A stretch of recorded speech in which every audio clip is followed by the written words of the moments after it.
आप सभी को मेरा नमस्कार। मैं हूं नन्हे पहलवान और आप देख रहे हैं हमारा यूट्यूब चैनल स्लो जिंदगी। अब आप बोलेंगे कि भैया पहलवान जी आप तो आते थे बाबा की खरी खोटी पे। नहीं, ये वीडियो हम बनाएंगे स्लो जिंदगी के लिए। मेरे साथ हैं हमारे बहुत ही अजीज बड़े भाई एडवोकेट देव लोहान जी। देव भाई, आपको होली की बहुत बहुत शुभकामनाएं। राम राम नन्हे भाई। और देव भाई, जी जी। आपको भी होली की बहुत बहुत शुभकामनाएं। और जिस तरह से होली रंगों का एक त्योहार है, आपके जीवन में भी ऐसे ही रंग, हर तरह का रंग आपके जीवन में परमात्मा भरे। जी, धन्यवाद आपको। देव भाई, मैं बहुत दिनों से सोच रहा था कि हम पॉलिटिक्स तो बहुत ज्यादा डिस्कस करते हैं। हमें मुझे लगता है कि हमारा जो चैनल था स्लो जिंदगी, इस पे हमने कभी कोई पॉलिटिकल डिस्कशन नहीं किया। इसमें हम लाइफस्टाइल, पेरेंटिंग और समाज के अन्य विषय, राजनीति से हट के अन्य विषयों पर बात करते हैं।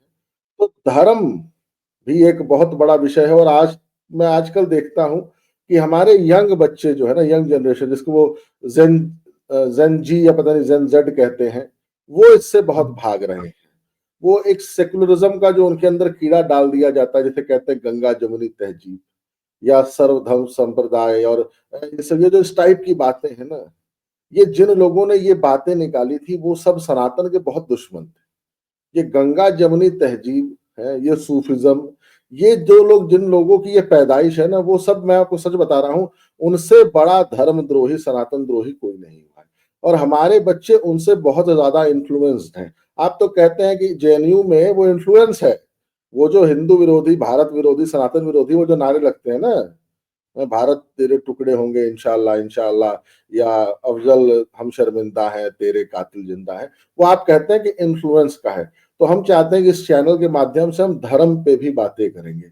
कल होली का महापर्व है। आप देख रहे हैं कि कैसे हमारे किसी भी पर्व पे इन विधर्मियों द्वारा हमला किया जाता है। लेकिन मैं आपको बताऊं भाई साहब, मैं कभी कभी भगवान को इसका अगर मुझे कभी भगवान के दर्शन है तो उनको बोलूंगा कि आपने हमारे जीवन में ये भाजपा नाम का जो एक मुकुट या हीरा दिया है, वो उसके लिए आपका बहुत बहुत धन्यवाद। आज मुझे लगता है कि योगी आदित्यनाथ, नरेंद्र मोदी है, और पूरा भाजपा की लीडरशिप, विहिप की लीडरशिप, संघ की लीडरशिप नहीं होती तो आज हम हिंदुस्तान में होली नहीं मना पाते। जैसे ये विदर्भी हमारे हर एक त्योहार को टारगेट करते हैं, और कांग्रेस और हमारी जो पूर्व में सरकारें रही हैं, वो जैसे इन विधर्मियों के साथ खड़ी हो जाती है, समाजवादी पार्टी हो, कांग्रेस हो, या कोई भी पार्टी हो, ये एक मिनट में हिंदू विरोधी हो जाती है। तो मैं कहूंगा कि आज योगी आदित्यनाथ और नरेंद्र मोदी जैसे और भी नेता हमें चाहिए कि भविष्य में सनातन और सशक्तशाली हो और सुरक्षित रहे। कल होली का महापर्व है। आज शाम को होलिका दहन होगा। जरा दर्शकों को ये बताएं कि ये होलिका दहन के पीछे ये होलिका माता कौन थी, ये होलिका दहन, ये प्रचलन, ये ये ये जो भी इसको हम कह सकते हैं, ये चीज कहाँ से है, और सनातन में इसका क्या महत्व है, इसकी क्या इतिहास, इसकी प्राचीन, जरा इसका इतिहास बताएं। नन्हे भाई, अ, इतिहास बताने से पहले जो आपने बात कही कि ये क्यों खत्म करना चाहते हैं सनातन के सारे त्योहारों को, क्योंकि त्योहार है ना सिर्फ हमारे जीवन में रंग भरता है, बल्कि हमारी अर्थव्यवस्था और सामाजिक व्यवस्था में भी रंग भर देता है। आज जी होली के टाइम पे जब आप बाजारों में निकलोगे तो एक गरीब से गरीब आदमी भी अगर छोटी सी पोटली में रंग लेके बैठ जाएगा तो वो भी हजारों रुपए कमा के घर जाएगा और उसके घर पर भी खुशियां एकदम से उमड़ जाएंगी। बाजार जी खुश होंगे। जो हमारे आपस में एक तनातनी हो जाती है, मेरी और मेरे किसी मित्र की तनातनी होगी, आपके और आपके किसी मित्र की तनातनी होगी, तो ये मौका है उस सौहार्द को दोबारा बढ़ाने का। और इसको खत्म क्यों करवाया जाता है? ताकि आपके बाजार खत्म हो। मैं ईरान की एक घटना आपको बताना चाहूंगा। यहाँ पे ईरान में एक त्योहार होता था जिसको नौरोज कहते थे। नौरोज, कुछ नौरोज को सुन के कुछ याद आता है कि हमारे ही जैसा कुछ हम आज भी मनाते हैं? नवरात्रे, नवरोज। तो उस नौरोज में वो क्या करते थे, हम है ना जैसे होलिका दहन के लिए सारे के सारे जाते हैं, वो भी 13 दिन का त्योहार है। उन 13 दिनों के त्योहार में वो अपनी होली बाहर, गांव के बाहर एक जगह पे एक लकड़ियां इकट्ठी करते हैं। सारी औरतें सज धज के अपने अपने घर से अलाव लेके, लकड़ियां लेके, गोबर के बने उपले लेके वहां पहुंचती हैं। हम भी तो यही करते हैं ना। और वो वहां पर जाके नाचती हैं, गाती हैं, और वो आग के ऊपर से कूदते हैं दूसरी तरफ। हम भी तो यही करते हैं ना। ये सारी चीजें हम भी कर रहे हैं आज भी। लेकिन वहां पर जब से 623 ईस्वी में वहां पर इस्लाम आया, और इस्लाम के आते ही एकदम से वो सारे त्योहार गायब। आज उन त्योहारों को मनाने के लिए वो लोग चुप चुप के उन त्योहारों को मनाते हैं, क्योंकि वहां पर जो सरकारें हैं, वो सरकारें उनको नहीं मनाने देती। तो कितना बड़ा एक बाजार खत्म हो गया, कितना बड़ा एक सामाजिक सौहार्द खत्म हो गया। और हर त्योहार हमें सीख देता है। ये त्योहार, होली का त्योहार, औरत का सबसे बड़ा मान सम्मान का त्योहार है। दीपावली, श्री राम जी लंका से अयोध्या आए थे, इस वजह से मनाते हैं। दशहरा, उस दिन दहन करते हैं हम रावण का, क्योंकि राम जी ने रावण का वध किया था, इसलिए मनाते हैं। ये इकलौता त्योहार है होली, जो एक महिला को समर्पित है, होलिका माता को समर्पित है। इसके पीछे भी जो वामपंथी तबका है, जो इस्लामिक तबका है, देखिए, लगभग लगभग 900 से 1200 साल की गुलामी रही है। और वो गुलामी ना सिर्फ सामाजिक, ना सिर्फ आर्थिक, बल्कि वो गुलामी बौद्धिक गुलामी रही है। हमारा इतिहास बदल दिया गया, हमारे त्योहारों के संदर्भ बदल दिए गए। उन्होंने होलिका माता बदल दी। उन्होंने कहा कि होलिका माता को जला के मार दिया गया था और तुम ऐसा त्योहार कैसे मना सकते हो, जबकि ये सच्चाई कतई नहीं थी। वहां पे होलिका माता को जला के मारा नहीं गया था। होलिका माता अपने भतीजे प्रहलाद के लिए स्वयं सर्वस्व बलिदान करके वहां पर सदा के लिए अमर हो गई। उनके पास जो वरदान था कि तुम कभी भी जलोगे नहीं, उन्होंने अपने भतीजे के सर पे हाथ रख के वो वरदान उसको दे दिया था कि नहीं, अगर कोई सर्वप्रथम है तो हिरण्याकश्यप नहीं है, वो वही नारायण है। और उस महिला के याद में, वरना अगर हम उसको विलन बनाने लग गए कि ये तो है ना, इसको जलाया गया था, इसको मारा गया था। अगर वो विलन होते तो उनके नाम से त्योहार ना मनाए जाते। कंस के नाम से कोई त्योहार नहीं मनाया गया, हिरण्याकश्यप के नाम से कोई त्योहार नहीं मनाया गया, कभी भी रावण के नाम से कोई त्योहार नहीं है, दुर्योधन के नाम से कोई त्योहार नहीं है। अगर त्योहार किसी के नाम से मनाया जा रहा है तो यकीनन उन्होंने कुछ ऐसा किया था जो सदियों सदियों तक याद रखा जा सकता है। और वो था अपने भतीजे के लिए अपने भाई को छोड़ देना। और यही बात आगे चल के योगीराज श्री कृष्ण ने गीता के उपदेश में भी कही। गीता के उपदेश में योगीराज श्री कृष्ण क्या कहते हैं कि तुम अपने परिवार की तरफ मत देखो, धर्म रक्षा ही तुम्हारा प्रमुख परिवार है, और धर्म रक्षा ही तुम्हारा प्रमुख कर्तव्य है। उन्होंने धर्म रक्षा के लिए अपने खुद के भाई हिरण्याकश्यप को छोड़ के भगत प्रहलाद की तरफ वो लगे। और भगत प्रहलाद के लिए उस बुआ ने, उस महान बलिदानी औरत ने, उस ज्ञानी औरत ने अपना सर्वस्व बलिदान कर दिया। और उस सर्वस्व में उसने अपनी जान लुटा दी थी, खुद को बलिदान करके उसने भगत प्रहलाद को बचा लिया था। और जो भगवान ने चमत्कार किया था, वो चमत्कार कोई ऐसा चमत्कार नहीं था कि उन्होंने कोई कपड़ा ओढ़ रखा था और वो कपड़ा एकदम से जुम गायब हुआ, और फिर वो कपड़ा एकदम से प्रहलाद के शरीर के ऊपर चढ़ गया, जुम नहीं। जो भगवान सब कुछ कर सकता, उस भगवान ने उस औरत को, क्योंकि औरत भगवान के सबसे निकट है, औरत सहेजती है, औरत सृजन नहीं कर सकती, लेकिन औरत सहेज सकती है, और औरत के बिना कोई नहीं सहेज सकता। तो औरत ने वो धर्म सहेज लिया था अपनी गोदी में बिठा के, और उसने कहा था कि पहले मैं मरूंगी, मेरा जो भतीजा वो नहीं मरेगा। अगर मेरे भतीजे को मारने की कोशिश की तो पहले मैं मरूंगी। और उस बुआ ने खुद के प्राण त्याग करके अपना भतीजा बचा लिया था। ये हमारा धर्म है, ये हमारा इतिहास है, ये इस त्योहार के पीछे का गणित है, जहां पर हमें एक दूसरे के लिए, सच के लिए, प्रभु के लिए, धर्म के लिए जान देना सिखाया गया है। हमें एक दूसरे के लिए, प्रभु के लिए, धर्म के लिए जान बचाना सिखाया गया है। ये हमारा सदा, यही सनातन का सौंदर्य है, और यही सनातन का इतिहास है नन्हे भाई। ठीक। आपने वो जो नौरूज की बात की ना, उसके बारे में ना एक जानकारी मेरे पास भी है। आपको पता है एक बार भारत में नौरूज पे बैन लग गया था, ये आज के बाद कोई नौरूज नहीं मनाएगा। मैं औरंगजेब, मुगल बादशाह, सुल्तानों के सुल्तान, नाली का कीड़ा, हैं? गटर की पैदाइश औरंगजेब ने अपने शासन काल में नौरूज बंद कर दिया था और उसने उसके साथ एक और काम किया था, वो सुनेंगे तो आप हैरान हो जाएंगे। उन 9 दिनों में उसने किया क्या था कि जितनी भी जो मुगल नोबिलिटी थी ना, ये जो मुगलिया सल्तनत के जितने भी ये नोबल्स थे, राजे हुँ, महाराजे और ये जितने भी जागीरदार और उनके हैं जो नोबल जितने भी नोबल्स थे, वो सारे उन 9 दिनों में गरीब की बहू बेटियों की इज्जत के साथ खेलते थे, उनके साथ खिलवाड़ करते थे और उसमें भी उनको कोई सजा नहीं हो सकती थी उन 9 दिनों में। उन 9 दिनों में किए हुए क्राइम पे उनको किसी तरह की सजा नहीं होगी। ये किया था हमारे महान शासक औरंगजेब ने, हैं? जिनके बारे में जिनकी तारीफ में कसीदे पढ़े जाते हैं। हिंदुस्तान में औरंगजेब नाम के रोड रखे जाते हैं। हैं? सोचिए कितना अच्छा कार्य किया था भारत की बेटियों और बहुओं के साथ, माताओं और बहनों के साथ औरंगजेब ने नवरूज के उस 9 दिनों में। कि आप उनके साथ किसी भी तरह का अत्याचार करेंगे तो आपके खिलाफ मुकदमा नहीं चलेगा, आपको कोई सजा नहीं मिलेगी। तो ये इतिहास रहा है मुगलिया। ठीक, आपने बताया कि भक्त प्रहलाद को बचाने के लिए होलिका माता का ये त्योहार उनकी याद में मनाया जाता है।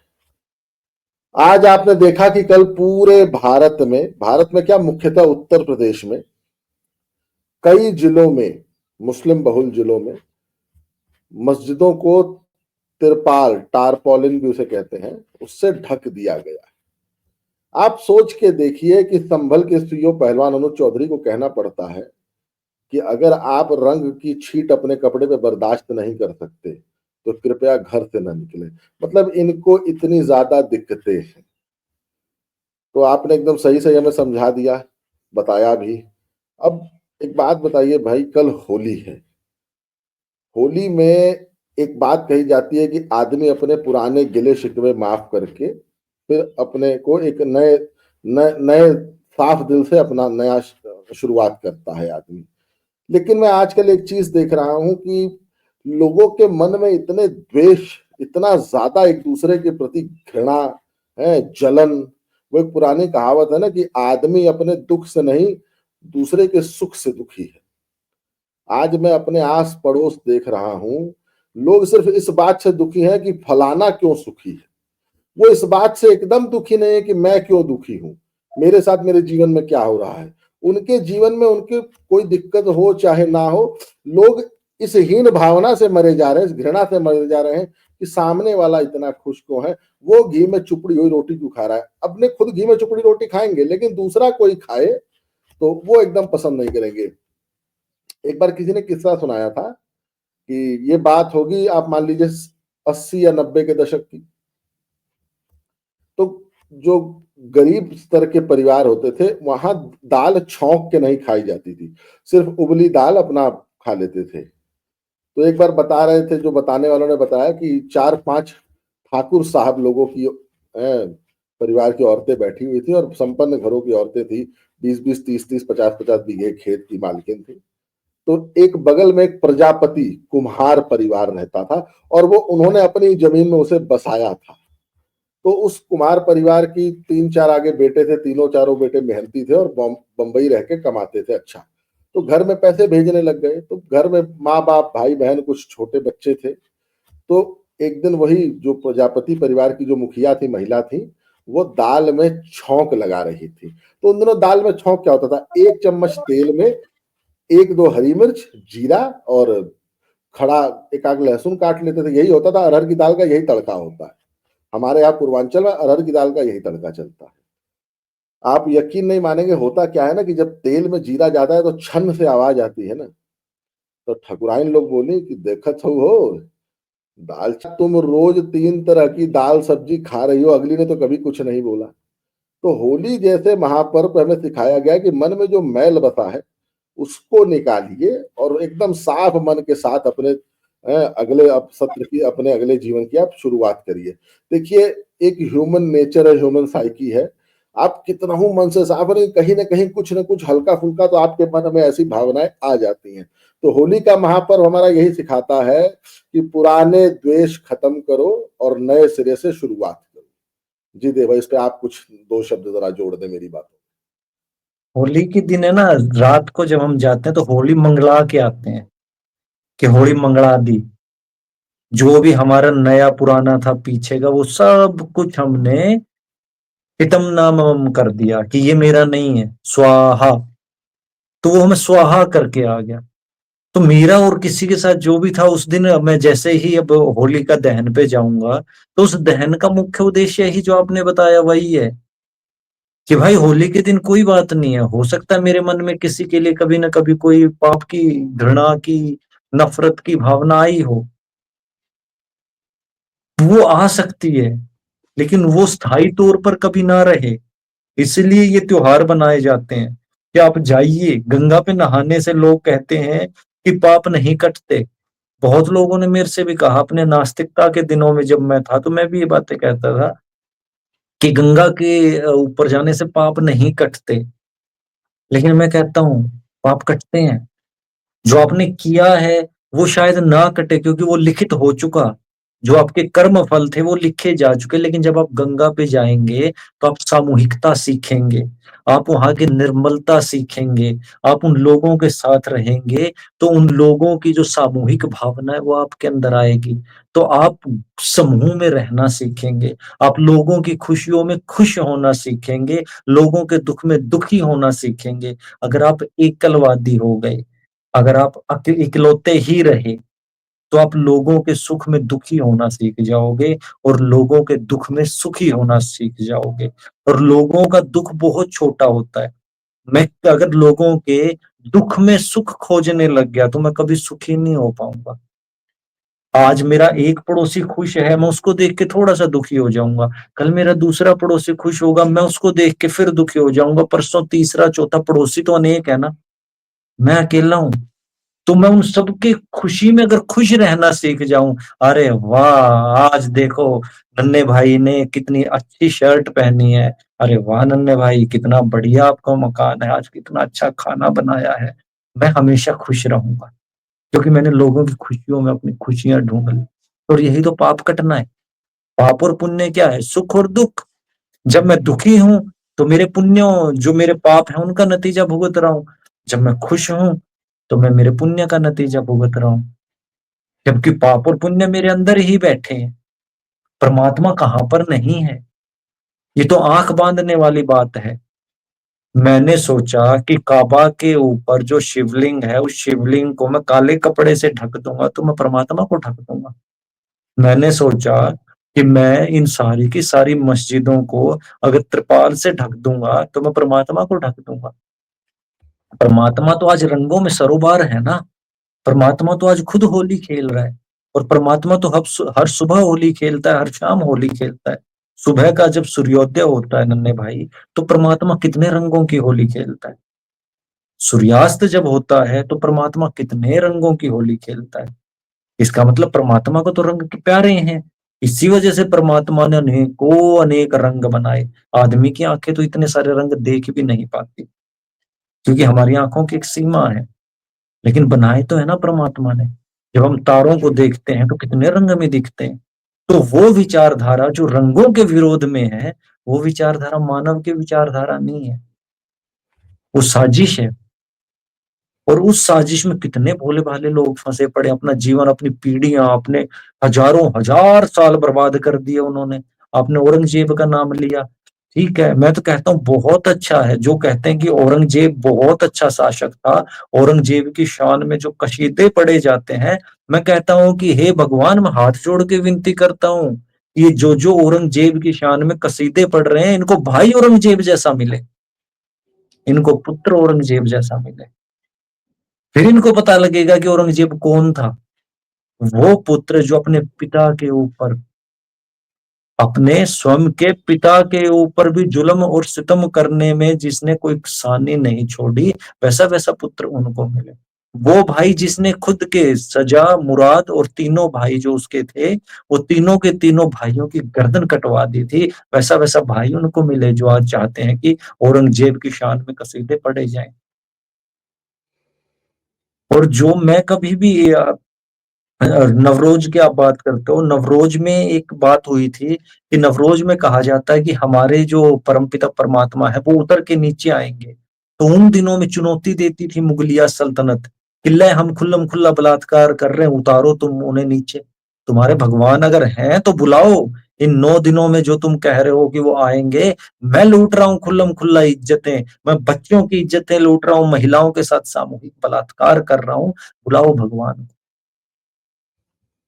वो चुनौती देते थे। और ये वही औरंगजेब था जिसकी जिसके हरम के अंदर असंख्य औरतों को सिर्फ और सिर्फ उसकी यौनिक संतुष्टि के लिए काट के फेंक दिया जाता था।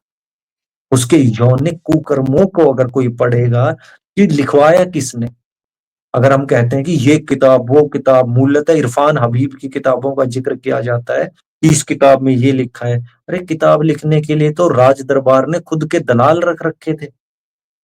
अब राज दरबार की तनख्वाह पे बैठने वाला इतिहासकार उसके बारे में गलत तो कभी भी नहीं लिखेगा, उसकी अच्छी बात ही लिखेगा और बुरी बात को भी इस तरह से लिखेगा कि अरे वाह शहनशाह आलम, हे परवरदिगार, आप तो स्वयं ही अल्लाह हैं, कितना अच्छा जी, किया है आपने।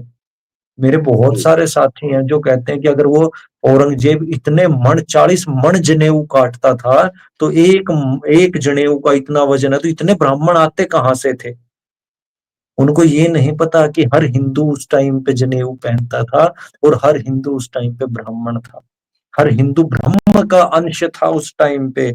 और उसके डर से वो उस टाइम पे उतार देते थे जनेऊ, लेकिन जब वो चला जाता था तो पूरे का पूरा इलाका दोबारा से जनेऊ पहन लेता था। उनकी गर्दनें उतार देने का मतलब ये नहीं था कि वो सबको कत्लेआम करते घूमते थे। अगर धर्म मेरा उतर गया, अगर जनेऊ मेरा उतर गया, तो मेरी गर्दन उतर गई। उसके लिए मेरे को जान से मारना जरूरी नहीं है।